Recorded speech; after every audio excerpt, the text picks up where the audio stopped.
Shalom chez vous, bien-aimés frères et sœurs. C'est ici, encore une fois, votre chaîne préférée, Amour et Foi. Et aujourd'hui, dans notre rubrique intitulée Témoignages, je reçois pour vous la sœur Fredina Makanga, qui nous fera le plaisir de nous donner son témoignage, en tout cas son parcours, comment est-ce qu'elle est atterrie ou arrivée à croire le message du temps de la fin. Et sans plus tarder donc, nous allons rentrer tout de suite dans le bain. Et je veux me proposer donc de lui poser quelques questions.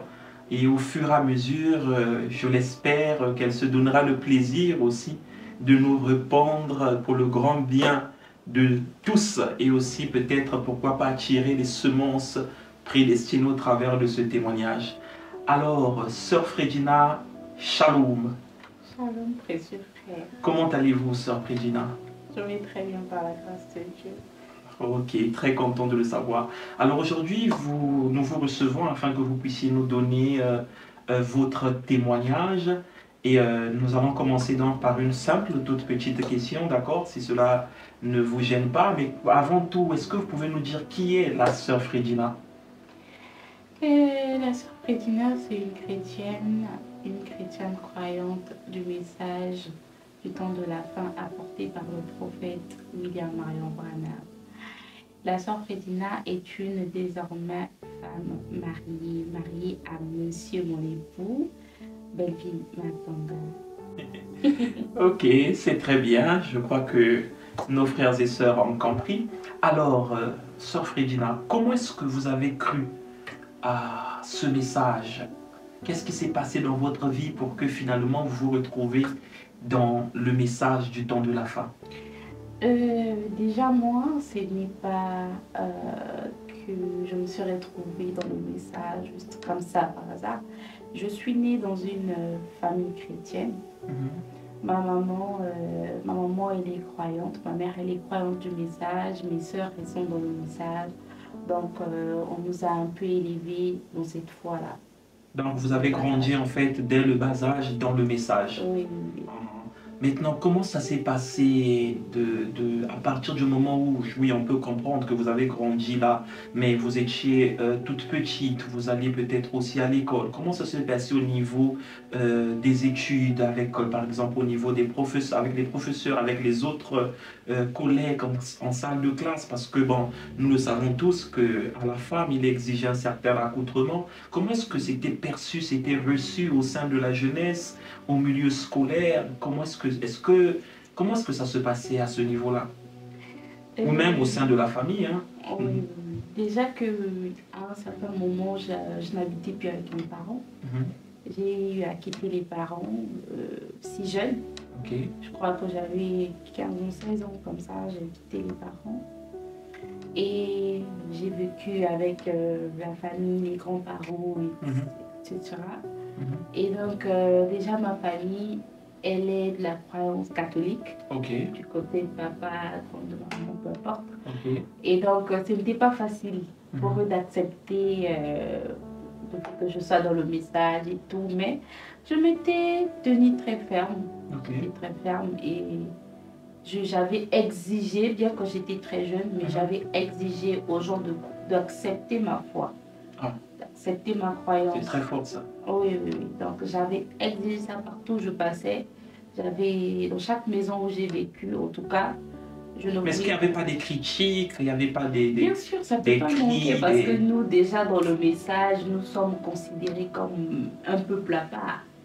Comme des gens qui croient qu'ils vont aller seulement au ciel. Donc c'est comme ça qu'on parle de nous, on pense que c'est nous qui allons partir au ciel, nous voulons montrer que nous sommes des véritables croyants. Mais est-ce qu'en réalité c'est aussi ça que vous vous présentez comme image aux gens?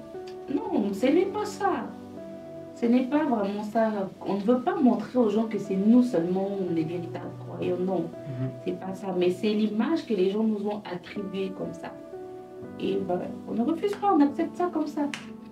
Et au milieu scolaire, comment est-ce que ça se passait? Au milieu scolaire, j'étais très étrange. J'étais considérée comme une fille très étrange.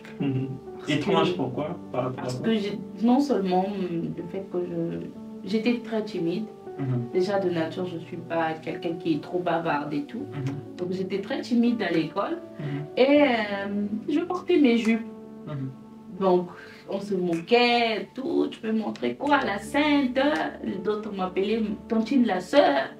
Donc c'était comme ça, un peu des noms qu'on attribuait, mais malgré ça, on tenait ferme en tout cas. On a tenu ferme, on a respecté notre religion et on a fait en sorte que les gens autour de nous puissent aussi respecter notre foi.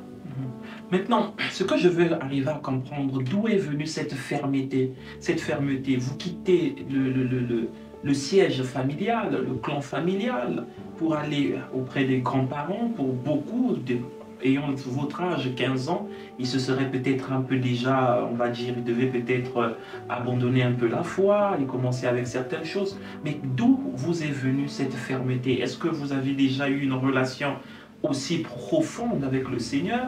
Ou c'était simplement par habitude, bon, les parents vous ont habitué comme ça et l'entourage vous connaît avec des longues jupes et voilà pourquoi vous avez continué? Cette fermeté-là venant en réalité d'où exactement? Bon, pour moi, la première des choses que je vais dire, c'est que tout est problème aussi de prédestination. Dieu m'avait prédestiné à croire le message et à y rester. Parce que sinon pas, je devais abandonner. Mais le Dieu là, il m'a soutenu. Il m'a soutenu et il m'a gardé loin de toutes choses. En tout cas, j'ai tenu ferme. Mais après, il y avait un moment donné où il me fallait expérimenter le Seigneur de façon personnelle. Ok. Du coup, ça, c'était quand j'avais déjà un peu grandi, donc vers les 2021. Oh, ok. Nous allons y arriver. Donc, en cette période-là, vous étiez toujours croyante, malgré tout ce que vous avez subi, vous avez toujours tenu ferme, toujours avec un accoutrement décent.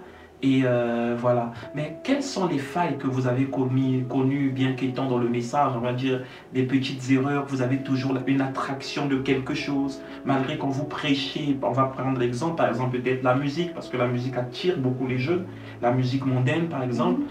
Est-ce que vous aviez peut-être des combats aussi par rapport à, peut-être, on va dire, la musique, par exemple, ou quelque chose qui était condamné par le pasteur à l'église, mais de vous-même, bon, dans cette période-là, vous croissez en Christ, on va dire, vous étiez toujours un peu, on va dire, en train de vous battre avec cela, vous avez toujours cet amour-là ou ce penchant-là pour cette petite chose-là, comme on appelle ça, le péché mignon.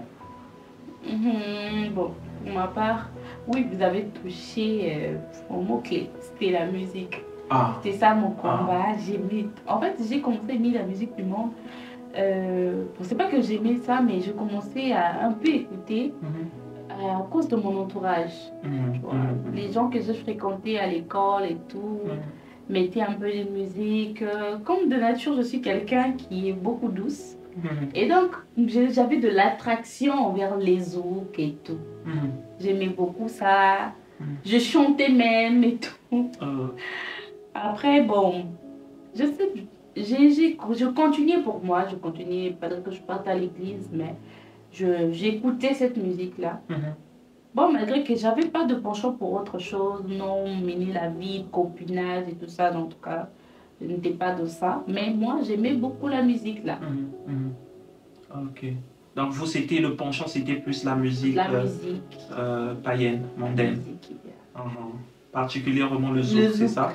Oui. C'était quoi en fait qui vous attirait? C'était quoi? Les paroles douces, l'amour? Non, même pas les paroles. En fait, ce qui m'attirait, c'était la douce mélodie. La mélodie. Oui. À tel point que, bon, bien que c'était pas quelque chose c'était contraire à la parole. Mais moi, les paroles de la chanson ne m'intéressaient pas. C'était plus le rythme de la musique, de la chanson, parce que j'ai un grand penchant pour le rythme zouk. Donc j'aimais ça. Mais est-ce que ça ne vous condamnait pas, une fois que vous écoutiez ce genre de musique et ensuite vous venez à l'église, et est-ce qu'il n'y avait pas une sorte de condamnation en vous-même ou pour vous c'était normal? Est-ce que c'était quelque chose avec laquelle vous luttez, on va dire? Oui, oui, oui, je luttais pour ça. Je Mhm, luttais mhm, et je voulais vraiment laisser. mhm. Mais malgré ça, malgré que quand je tombais parfois sur les posts Facebook, comment est-ce qu'on condamnait ça et tout.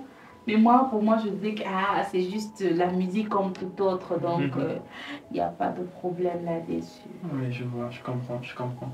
Et comment est-ce que, en fait, ce que nous voudrions tous savoir, bien évidemment, comment est-ce que vous avez fait ou qu'est-ce qui s'est passé pour quitter donc, de cet état des choses dans laquelle vous étiez à une, on va dire, une vie un peu plus ancrée en Christ?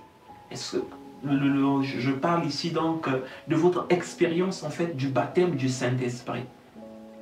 Euh, j'ai oublié de mentionner autre chose. Ok, Hormis allez. la musique, il y avait aussi... j'étais quelqu'un de rancunière. Ah. J'étais quelqu'un, quand tu me fais quelque chose, pour oublier, c'est très difficile. Très difficile. Et je haïssais quelqu'un, quand je te hais, en tout cas, c'est fini. Je te réunis, je te sors directement. Wow. Et je garde dans mon cœur. J'étais ce genre de personne-là. Bien qu'étant dans le message, mais j'étais comme ça. Vous avez du mal à pardonner, sincèrement. Vous avez du mal à réellement oublier. Si on vous fait quelque chose, vous gardez dedans et vous... Oui. Et vous étiez aussi prête à vous venger ou bien... Non, mais moi, vous ne parlez plus à la personne, quoi. Vous la, oui, je ne parle plus à la personne, cercle. je te sors, je te réunis en tout cas. Même ton ombre là, je ne veux même pas sentir. Oh là là.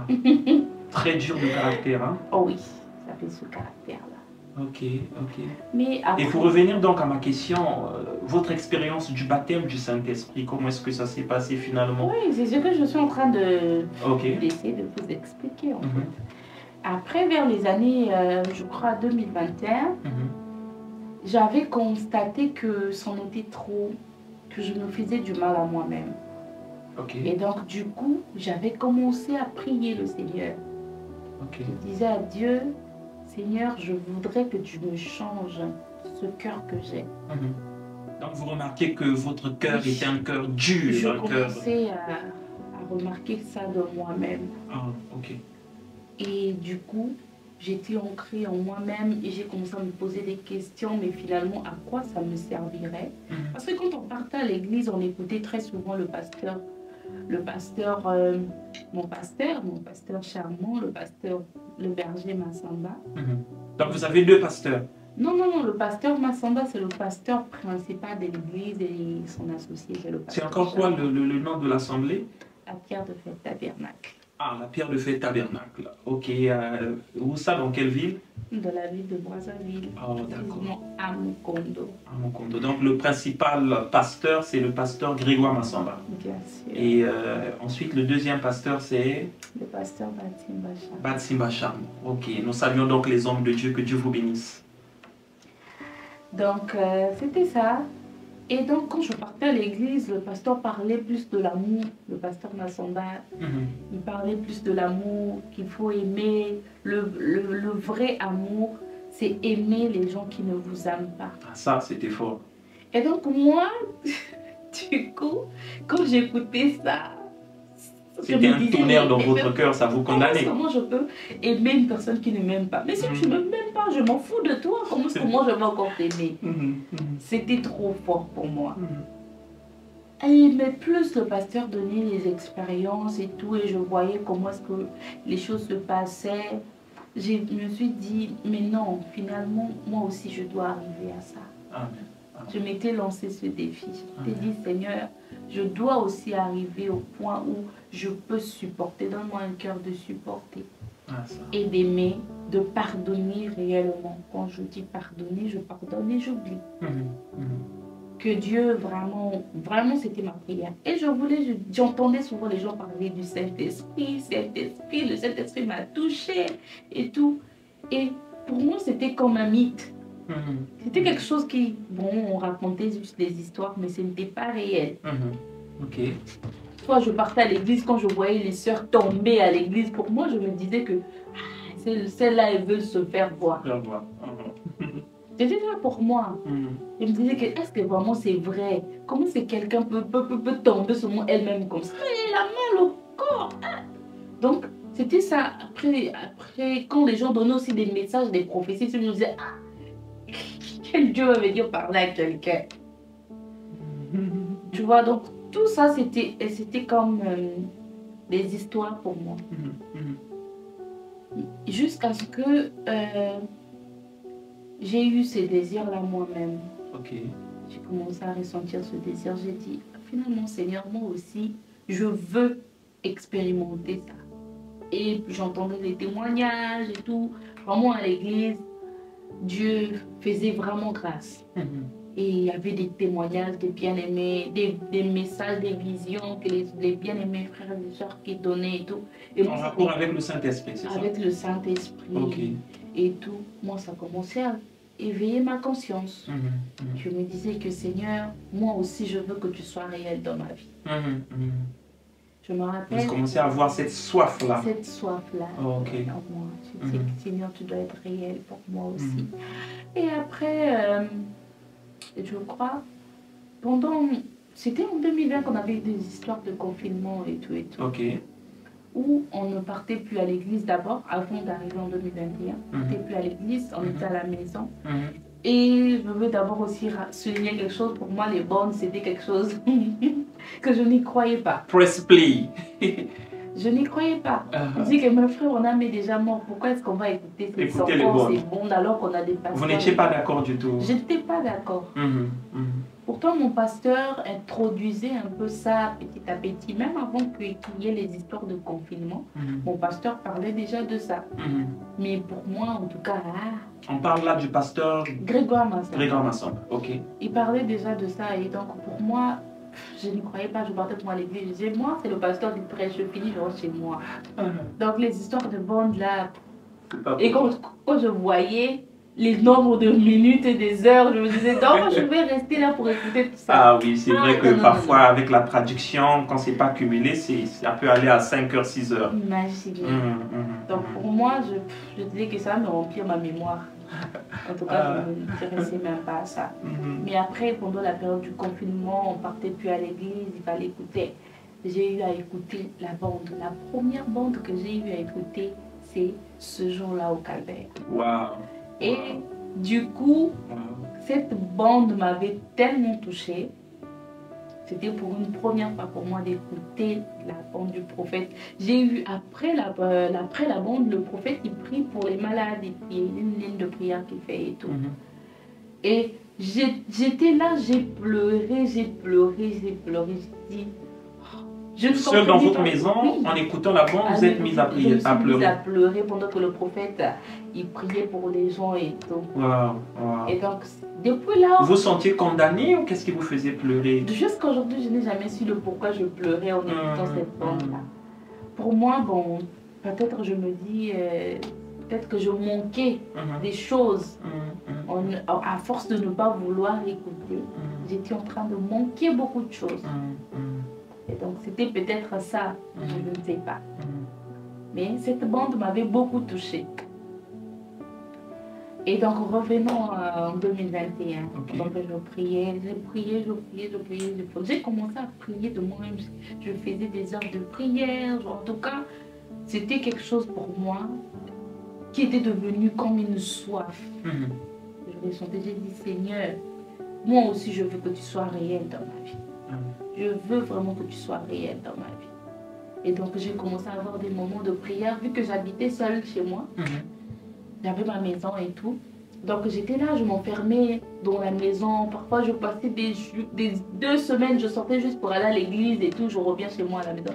Même dans la parcelle, on me demande, ah, mais toi, tu restes tout le temps dans la maison et tout, tu ne sors jamais. Et donc, pour moi, c'était m'enfermer dans la maison. J'étais là en train de chanter, prier. Je passais des temps, jeûner et tout. Donc, vous commencez déjà à créer cette atmosphère-là. Avant même d'expérimenter la chose. Je passais mon temps là et tout, à prier, à lire la Bible et tout.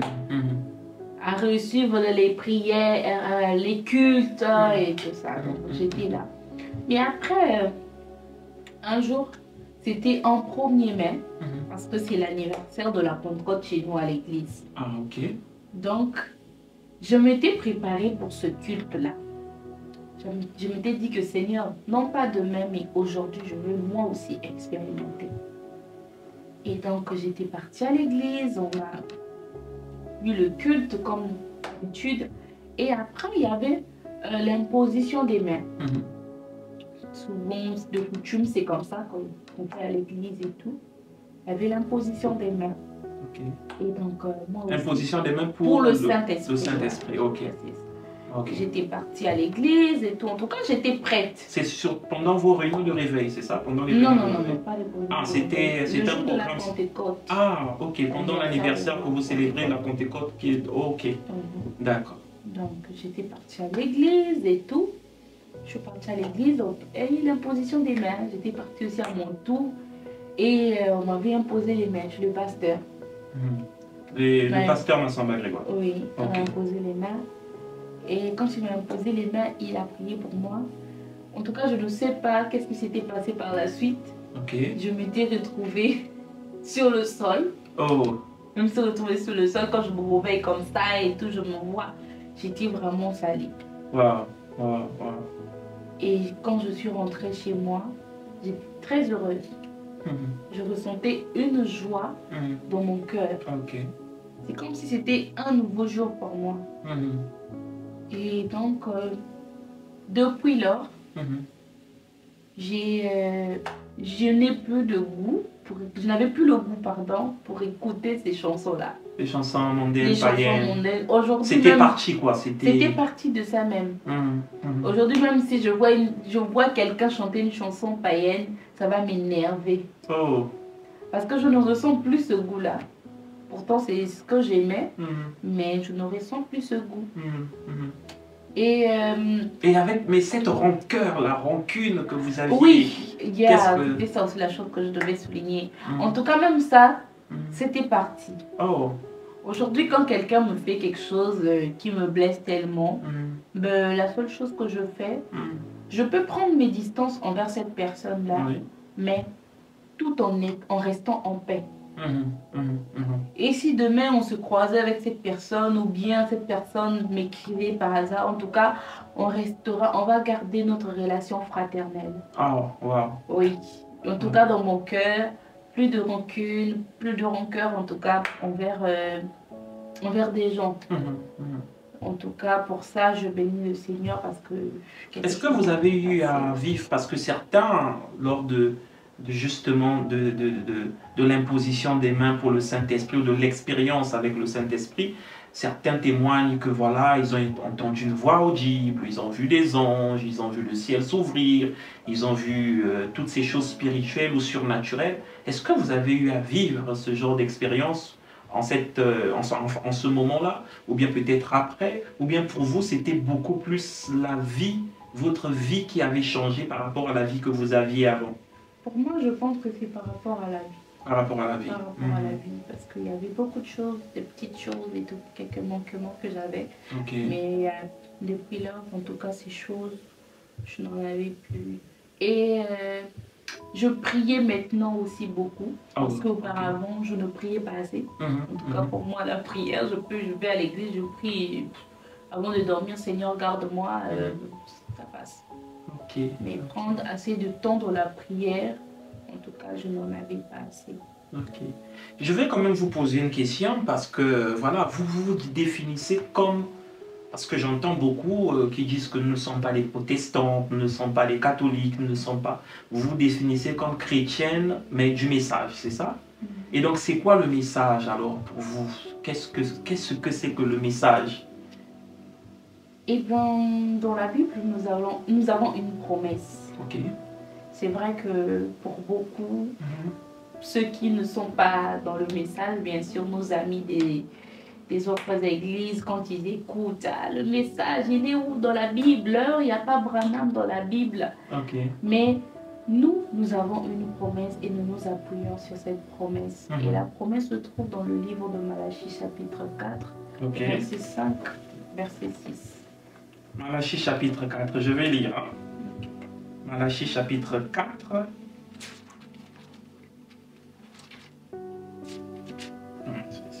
Malachie chapitre 4, verset 5. Verset 5. Ok.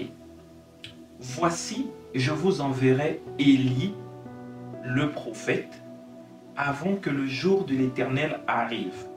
Ce jour grand et redoutable. Il ramènera le cœur des pères à leurs enfants et le cœur des enfants à leurs pères, de peur que je ne vienne frapper le pays d'interdit. Ok, on lit là et qu'est-ce qu'on devons comprendre? Nous devons comprendre simplement que Élie le prophète, pour nous, en ce temps d'histoire, c'est William Marion Branham. Ok. Et William Marion Branham a reçu un message. Ce message nous emmène à la foi. Ok. Et nous ramène à la parole.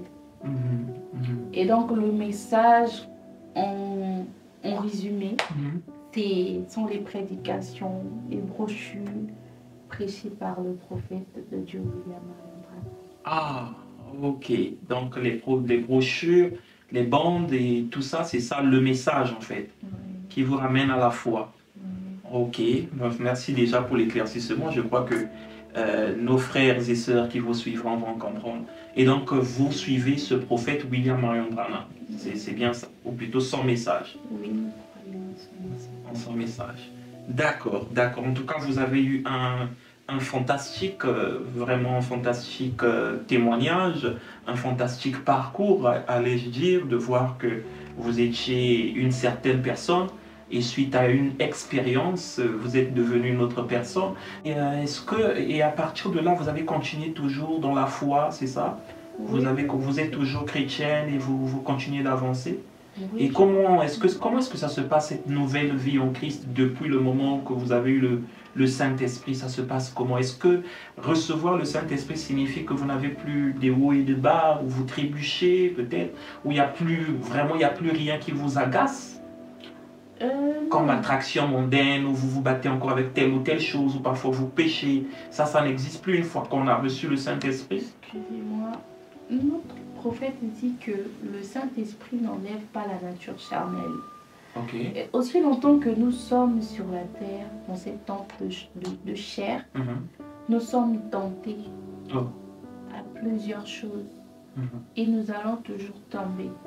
Mais le chrétien, quand il tombe, ayant reçu le Saint-Esprit, même si tu tombes, tu vas te relever. Tu ne resteras pas à terre. Donc, aussi longtemps que nous sommes encore sur la terre, nous serons toujours tentés, nous serons toujours éprouvés, mais en tant que croyants, véritables croyants, ayant reçu le Saint-Esprit, nous allons toujours nous relever avec la grâce du Seigneur et l'aide du Seigneur, nous continuons la marche. Ah, ok. Et juste pour terminer, on aura peut-être certainement une deuxième partie de votre témoignage en rapport avec toutes les questions que nous allons peut-être certainement recevoir de nos bien-aimés. Une question, qu'est-ce que vous pensez que vous pouvez dire à ceux qui sont encore au dehors, qui ne sont peut-être pas croyants de votre message? Qu'est-ce que vous pourrez leur dire qui puisse les ramener peut-être à croire à ce message du temps de la fin? Qu'est-ce qu'il y a de différent, ou qu'est-ce qui est précieux à vos yeux que vous pensez qui pourrait leur être aussi bénéfique à tous ceux qui sont dans des églises de réveil, pentecôtistes, catholiques et toutes ces personnes-là, afin qu'ils deviennent peut-être comme vous, ou sinon croyantes du message comme vous? Premièrement, moi, je dirais que c'est Dieu qui appelle les gens. Ok. Les apôtres, ils étaient éparpillés, mais c'est Dieu qui s'était révélé à eux. C'est Dieu qui les avait appelés à son service. Et donc, à mes bien-aimés frères et sœurs qui sont encore éparpillés, moi, je sais que la grâce est encore là. Et donc, la même grâce que le Seigneur m'a faite, je crois que Dieu est capable de les faire aussi, cette même grâce. Mais vous comprenez que Dieu n'agit pas en l'air s'il ne passe par les hommes. Donc il faudrait bien que quelqu'un puisse leur donner un message, leur encourager, leur parler. Donc cette opportunité peut-être vous est donnée en ce jour de leur faire cet appel-là. Moi je ne peux pas les appeler parce que je suis une femme. Non, la femme peut exhorter. La femme a le droit d'exhorter. Il y a des pasteurs et tout. Bon, en tout cas, pour moi, je vais vous faire une petite confidence. Moi, celle qui m'a tiré dans le message, c'est une sœur. depuis l'école. Elle était une sœur du message, oui, oui. Et c'est elle qui m'exhortait, viens à l'église, vraiment ceci. Chaque fois, elle me parlait. Et j'avais quel âge? J'avais 16, 17 ans. Et aujourd'hui, je suis celui que je suis. Vous voyez? Donc, ça veut dire que vous pouvez, vous aussi, au travers justement de cette chaîne, faire passer un message. Bon, Allez-y, le peuple vous entend. les messages que moi je peux les adresser, c'est que dans le message, il y a la vie. Ok. Dans le message, il y a tout. Je ne vois pas l'importance de vivre sans ce message. Parce que ce que nous sommes devenus aujourd'hui, c'est grâce à ce message. Si aujourd'hui je peux prendre la peine de parler, c'est parce que ce message a créé en moi un caractère. Okay. Ce message a façonné en moi un caractère. Et donc, moi, je vous conseillerais de ne pas avoir peur, parce que beaucoup ont peur. Non, dans le message, Branham, c'est un franc-maçon, Branham, tant d'histoires. On arrive à écouter, mais moi, je vous dirais que ce message, il y a la vie. Dans ce message, il y a tout ce qu'il y a de plus beau dans ce message. Donc, je vous invite à écouter, même de plus qu'une fois. Je sais que ça sera difficile pour un nouveau venu. Il ne comprendra pas simplement. Mais je crois que en priant le Seigneur, la révélation, elle est personnelle. Donc, c'est Dieu qui révèle. Okay. Donc, si vous priez, vous écoutez, je crois que le même Dieu qui s'est révélé à nous, qui nous a gardés fidèles, ce même Dieu fera de même pour vous. D'accord, merci beaucoup. Et peut-être que vous avez un dernier mot de la fin que vous voulez adresser encore à tous ceux qui vous suivront, quelque chose qui peut-être vient de votre cœur que vous souhaitez partager. Non, je n'ai pas grand-chose à dire. Ce n'est que Dieu bénisse tous nos bien-aimés frères et sœurs qui nous suivront sur cette vidéo. Peut-être des salutations à votre chère église, la Pierre de Fête. Oui, je salue mon église, la Pierre de Fête Tabernacle. C'est une église que je porte énormément à cœur parce que cette église a fait de moi ce que je suis aujourd'hui. Ok. Les éloges vont principalement à ces hommes de Dieu qui ont fait un grand travail. Qui ont fait un grand travail auquel je loue et j'honore beaucoup. Le pasteur Massamba Grégoire et ainsi que le pasteur Batimba Charmant. En tout cas, que le Seigneur les bénisse abondamment. Et à mes bien-aimés frères et sœurs, je vous aime beaucoup, loin des yeux, mais vous êtes proches dans mon cœur. Et voilà, à tous nos bien-aimés frères et sœurs de YouTube, ceux qui sont abonnés à notre chaîne, en tout cas, je vous remercie énormément et que le Seigneur bénisse tout un chacun de vous. Voilà, que le Seigneur bénisse tout un chacun de vous. C'était là les derniers mots de notre précieuse sœur Gina Makonga. Et pour terminer, donc, je tiens à vous remercier, ma sœur, du temps disposé pour justement porter votre témoignage qui, je l'espère et je le crois, sera très certainement une grande bénédiction pour la multitude des gens qui vous suivront. Ainsi, je vous dis merci beaucoup. Et à vous, mes chers frères et sœurs, on se dit shalom et à très bientôt.